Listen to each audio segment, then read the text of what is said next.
poster was a river runs through it. I think I said land use across, or tropical dry forest streams across the land-use gradient in Costa Rica.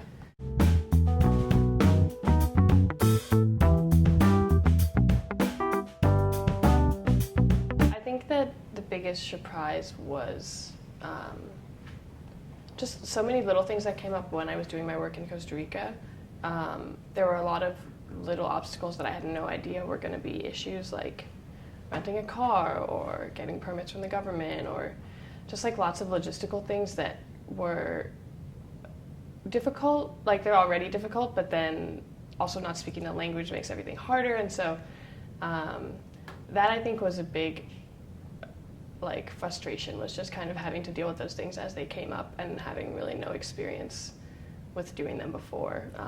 But it definitely makes it feel like more of an accomplishment logistically to have gone all the way down there and come all the way back. And it's kind of type 2 fun. Like it's funny later that some of these things were so hard when it seems like that shouldn't be what's hard, but yeah.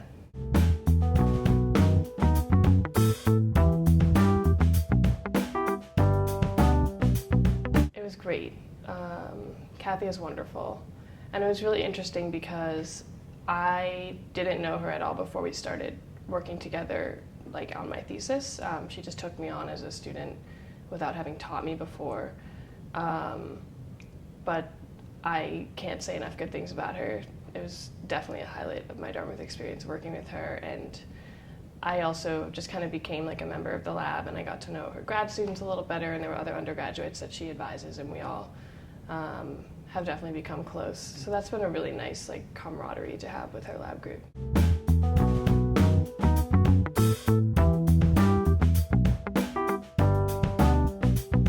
I think the research that I did, first of all, helped me set up my project. So when I was planning what I was going to do and how I was going to conduct my surveys and do all my sampling, I really just had to look and see what had been done before. And so I relied on, there aren't a lot of people who study what I studied, so I really had to search and look for very specific methodologies and very specific tools and kind of manuals and instructions to see how I was going to do what I needed to do.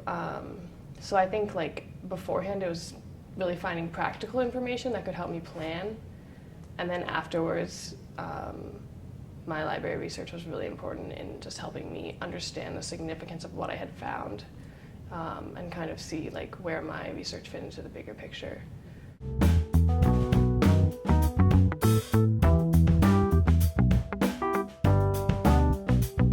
I guess so some advice I got last year that I definitely appreciate now is that you have to love what you are studying. If a thesis is not something you do to have it on your resume or to say that you did it, you really have to care about what you're studying and find it important and interesting, because there are going to be weeks or months when you go to bed thinking about it and you wake up thinking about it. So if you don't have a passion for it, then it's going to be a rough time.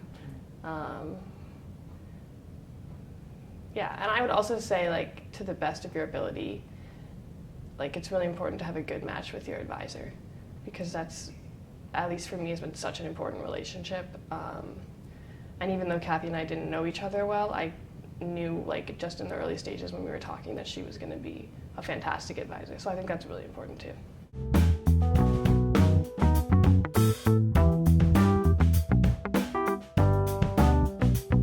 Well, I will be working at Mooslock Ravine Lodge as the assistant manager for the summer and fall. So that goes until mid-November. And then after that, I'm not sure, on to the next thing.